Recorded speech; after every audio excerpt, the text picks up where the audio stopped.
You will spend your life completely wasting your time. You'll be doing things you don't like doing in order to go on living, that is, to go on doing things you don't like doing, which is stupid.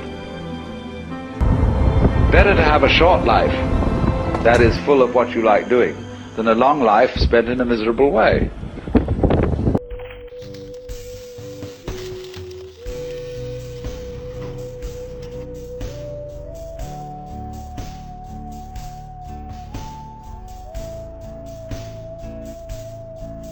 Things that happened when I lived off-grid on a beach in Egypt for a week. 1. I woke up way easier than usual and basically at sunrise. Normally waking up is a battle every morning, but honestly I woke up feeling refreshed and just after sunrise. 2. Anyone else want to just like move off the grid into a cottage in the middle of the forest where you can bathe in a nearby stream and make your own quilts and grow your own herbs and spices and dance with the fairies? Because same.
Everything to be able to travel full-time in this renovated RV.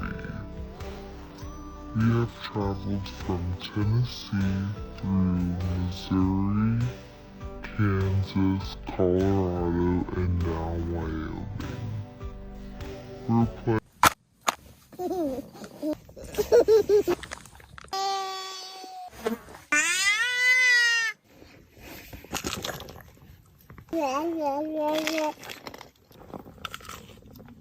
This is a follow-up video on the off-the-grid non-electric fridge that I have.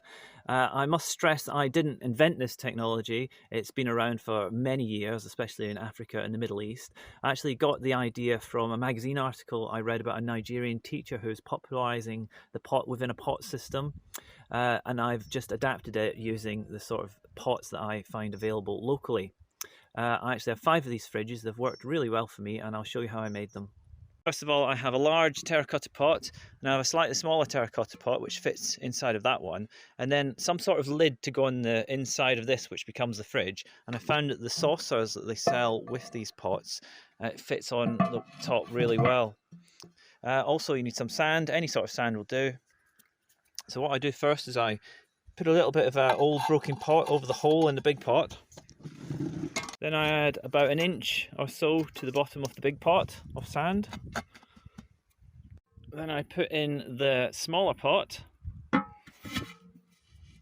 I center that. Next step is to add some sand down the sides and fill that up as much as possible all around the outside. And once the gap between the pots is all full of sand, it's ready for use. Put the pot lid on. And the way to activate these fridges is to add some water to the gap. And on a really hot day, you can also put water on the lid. And the way the fridge works is as the water evaporates, it draws the heat from inside of the pot.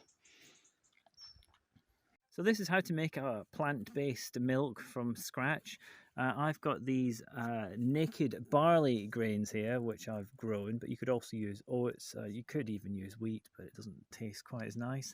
What you need to do is grind it down a little bit. I've got this hand-cranked grinder, and just turn it so I get about 1 cup's worth of coarsely ground grain.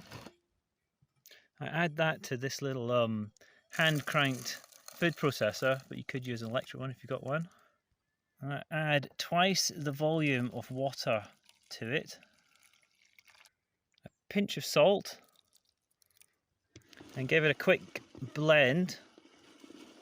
20 seconds of blending results in this milky liquid. If you use an electric one, maybe 10 seconds would do it. And then I pour it through this muslin cloth, and then just squeeze the last of the milk through the cloth.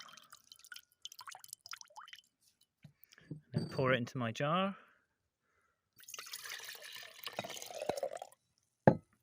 And that should keep in a cool place for about 3 days.